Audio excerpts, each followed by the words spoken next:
Luke Joeckel, the new #1 in the latest mock draft here on Sporting News, and we're going to find out why. Welcome into the Sporting News studios. I'm Tom Vandervoort, and joining me now from Optimum Scouting, Eric Joeckel, who provided us with our latest mock draft. So very simply, Eric, I know the Chiefs have Brandon Albert as their left tackle, so why do you have Joeckel as their #1 pick and the first pick in the NFL draft? Yeah, kind of reading the tea leaves on the Chiefs offseason so far. It seems their plan right now with franchising Brandon Albert, who likely will be there this year despite the trade rumors, is to leave Brandon Albert at left tackle this season. They recently cut Eric Winston.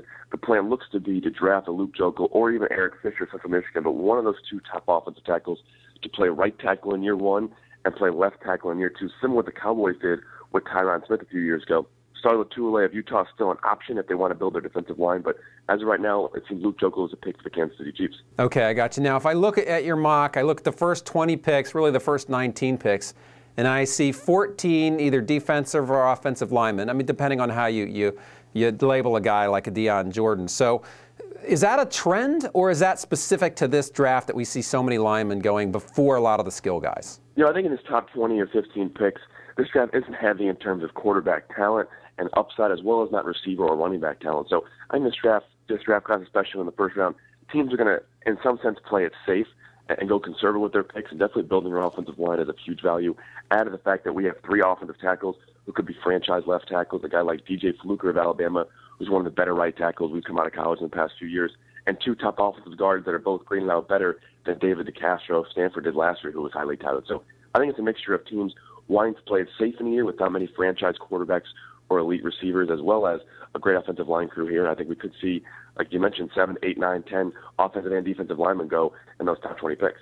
Gotcha. Now, as far as your mock draft, as you put it together, is there a pick in there that is people would call a surprise? What's the biggest surprise of the first round of your mock draft here? Yeah, I would say the two most surprising picks would be Sharif Floyd, the Cleveland Browns, at number 6, despite the team having Phil Taylor and Avi Rubin already at the defensive line spot. I think adding Sharif Floyd to that talented defense is the best player available pick for Mike Lombardi, the new GM there. And that team really doesn't have a lot of true needs on the defense or offense because of good drafts the past 2 years, maybe outside of quarterback for Brandon Weeden. So I think Mike Lombardi wants to go to the best player available. Sharif Floyd is arguably the top player in this draft on some people's boards and could go first overall. So getting that 6 is a good value. And also, Dean Millman for the New York Jets at number 9 overall. This is obviously projecting the Jets trading Dale Rivas. And if they can get a couple second-round picks and value-wise for Dale Rivas, I think getting Dean Millman to fill his spots really keeps the strength for the New York Jets moving forward. Gotcha. And finally, you know, we do these things throughout the year, and especially more as the draft comes up on us. Who in your draft has moved up the most recently, and who has dropped the most recently?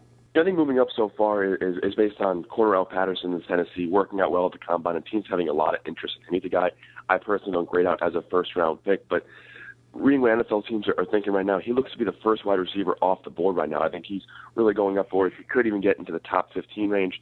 The Buffalo Bills at 8, if they don't go quarterback, could look at Cordarrelle Patterson. Miami Dolphins at 12, obviously, probably need some receiver help if they don't go with Mike Wallace. So I think he's definitely shooting up draft boards. And also moving down, I think Alex Ogletree of Georgia is considered by many to be the top inside linebacker in this draft class. Could play outside as well because of his upside and his length and of being a former safety and playing in the SEC. That combination is really intriguing to most teams hoping to guard those tight ends in the middle of the field. But I think his recent DUI in this draft season already so far is really going to hurt him stock-wise. I think teams are very wary of often outside linebackers and defensive players in general that have off-the-field issues at this point in the juncture in the draft process. So I think he went from maybe a top 10, top 15 pick talent-wise, being late first round, maybe even out of the first round because of those character concerns.